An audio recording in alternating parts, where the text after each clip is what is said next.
A lot of people don't probably remember this. In '92, we were 1-1-1 when we went to play Miami in the Orange Bowl. Okay, tough deal, and we lose 8-7.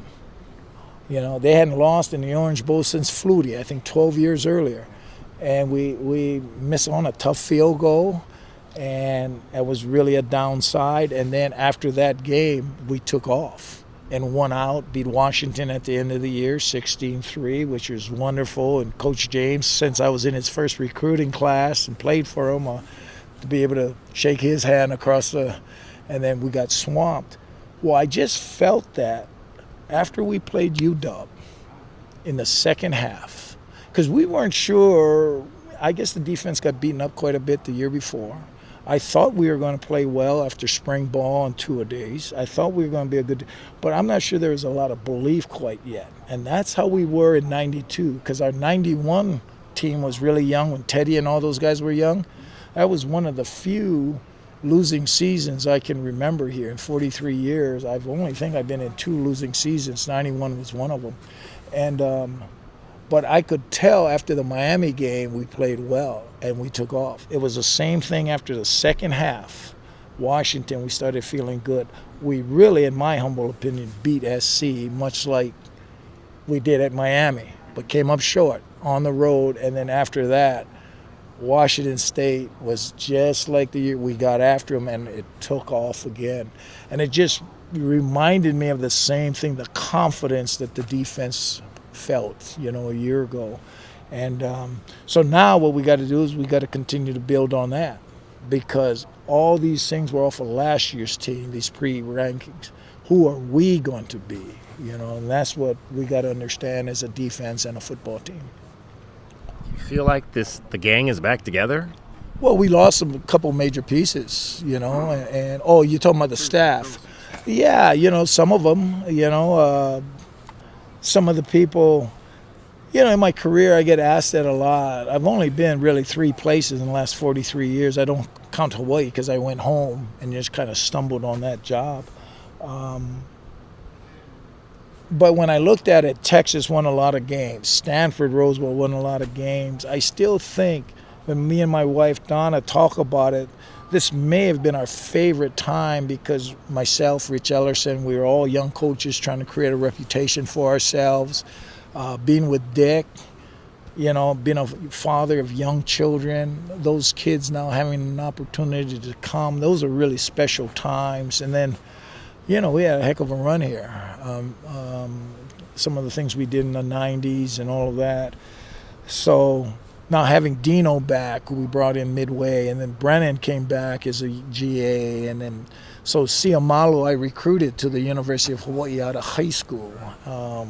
So there's a lot of ties there, and then having like Archie coach, he's a brilliant young coach. It just kind of reminded me of when I was younger, somebody just needed to give me a chance, much like him. We gave him his first opportunity. He'll be hard to keep, as time goes on here. So, our room kept the same, so I'm excited about where we're at as a staff. Bobby Wade, who I've spilled blood with, and lined up with. So, Dino played for me. So he was a defensive back for a year at the University of Hawaii.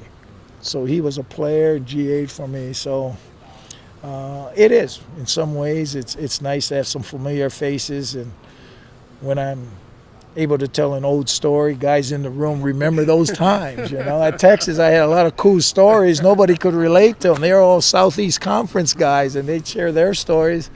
I'd be thinking, dang, my stories are better than their stories. But so it was nice coming back west again and then having guys that I've lined up with. You mentioned Texas, and that was a pull this offseason. Why was this the right place, though? Well, because both places, these are 2 universities I dearly love. Okay, I was 14 years here, spilled a lot of blood, had a lot of great things happen to me in my career here, and much the same at the University of Texas. 14 years there, and a lot of players. It's much the same. I have grandchildren in Austin. I have 3 children that live in Austin, so there's a lot of pull at both places. But we love Tucson.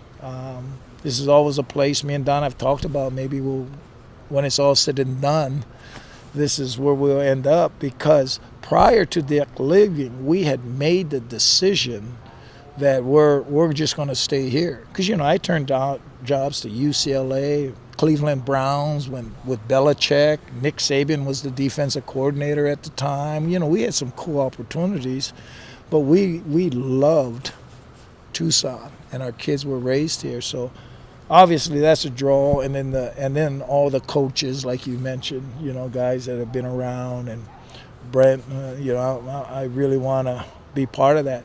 One of the reasons I came back here, I've been to 6 Rose Bowls, and we were so close twice while I was here. One of my dreams has always been to be part of that first Arizona team to go to the Rose Bowl. That's still on that bucket list for me, and I'm still hopeful that opportunity comes for us. All right, so now that you're the boss, what's the philosophy going to be for defense? Well, the philosophy's been the same when I was a coordinator at Texas and when I was a coordinator here at the University of Arizona also. Like was asked earlier, when I started this thing out in the 80s, the game has really moved. You have to be able to move with it. Structure, it was all 2-back sets, tight end, 2 receivers. Now you got everything. So there's no magic defense. If there was one magic defense, we'd all be running it. So I've said forever, it's how you play that defense, okay? So we've always had a reputation of playing hard, and there's some consistency in this game, and you'll see where I always work in philosophies with 4s. So the philosophy will be, what I used to start off with is responsibility. Execute the details of your responsibility. Now Belichick is kind of do your job. So that's a starting point, okay? And in order to be effective there, we're going to be a fundamentally sound team. And when you're not doing a lot, you can learn the other side of the ball. We're going to be fanatics about effort. And that was the whole thing with Swarm, okay?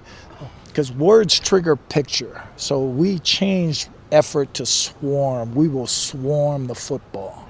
And that's what we're going to do. And what Johnny asked me to do is do a commercial. I have a commercial on effort that I give at Texas, I gave at Stanford, I give every year. And that was my first. I addressed the team here about how you practice. If you want to play for championships, you have to practice like a champion. And it starts with effort, chasing the football.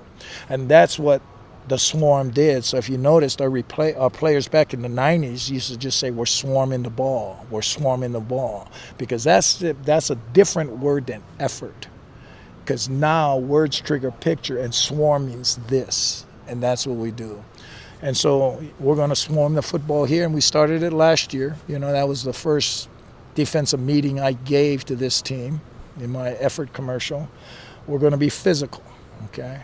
This place was built on defense, physical defense, and special teams, all right? And we will do that. And I think the thing that you get as a player in the locker room, I tell my guys all the time, the first job when you get here is to gain the respect of the locker room.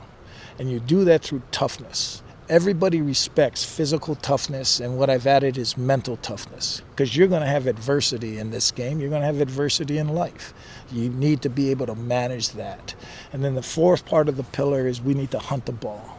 We got better as the season wore on, those last couple games, especially in the Oklahoma game, which was big for me because, like I told the guys, they know how I felt about the Sooners now, living in that Red River shootout. And I hugged them all because we beat the heck out of those guys physically. And I think the greatest compliment that you can receive as a coach, it's not that, man, your scheme is this or that, because there's a lot of different schemes, is that you guys play hard and they're tough and they're responsible. They execute the defense. I think that's the greatest compliment you can get as a coach, because as a coach, we're a teacher. We have to inspire learning or inspire hard work or details, whatever it is. I'm just blessed that I teach a real cool subject, football, Schematically, yeah. How much will carry over from last season? All the secondary, we it's really interesting. What we put in the first week in spring ball a year ago, we didn't play any of it by the end of the year, because I just had to see where they were. So the secondary will be much the same. The front stuff will be much the same. It may be a little more attacking in some ways, but the language and all, because there's different techniques that you can play with. So, you know, that's part of the whole Desert Swarm concept that we were, you know, Teddy Bruschi and Rob Waldrop, all the guys that we associate that defense with that carried on, and the Jimmy Hoffmans and all of them, Brett Boyers. I mean, we were a physical, get after the football, let's go play on their side of the line of scrimmage. What do you remember